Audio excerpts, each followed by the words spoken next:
ए बहु हाँ ये कौन एड़े बड़ पानी बसईचु हांडी रे कौन भात पड़केबु ना कोन मोर के कुनिया पुनी आसी तू कौन जाने कुनिया एना का आउजनी का केई का घर को कई ये पानी कोन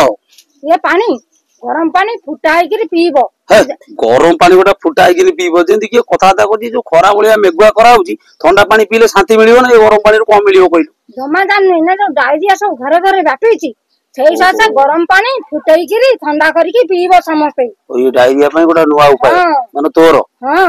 ओहो खाद्यटा हम खाइ दउछे गरम गरम जरा पड़ो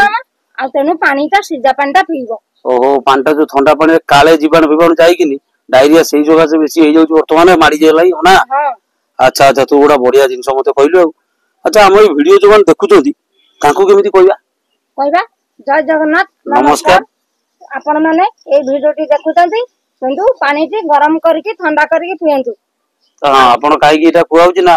पानी देरे केते जीवाणु आसीबे न आसीबे किछि कहि होबनी तनो करी खाद्यटा हम गरम खाद्य खाउचे तनो करी खाद्यटा जतो गरम खाद्य खाउचे ता देर होय तो जीवाणु न जाई परंती किंतु पानीटा जतबेला हम पिउचे डायरेक्ट ट्यूबवेल वाणी की पिउचे पानीटा पीले बाई चांस टिके जीवाणु जदी पळे जायतो तला हम डायरिया रोगटी माडी बसुची वर्तमान जो डायरिया वर्तमान चालिलानी चारियाडे आपण मानो के हम हाथ जोड़ी अनुरोध करूछु आ मो बहु ये वीडियो माध्यम रे आपण को देखि जे गरम पानी सदा सर्वदा घरे टिके करके रखंतु आ से पानी ठंडा हले बरम पियंतु किंतु आदर जति जीवाणु तबे ठंडा पानी रे से पानी चुली रे बसले कि नियारे बाजिले मरि जिवे आपण माने निश्चित डायरिया रो मुक्ति पाइबे आउ आमे एते कि हाथ जोड़ी अनुरोध करूछु आपण ए वीडियो टी अन्य मानक शेयर करंतु आ समस्त को कहंतु जे किछि ना किछि गरम पानी घरे करिकिनी पिला छुआ छोट पिलाटू आरंभ करी बयस जते पर्यंत बयस लोक मान अछंती तांको सब बेले गरम पानी देबे जय जगन्नाथ नमस्कार।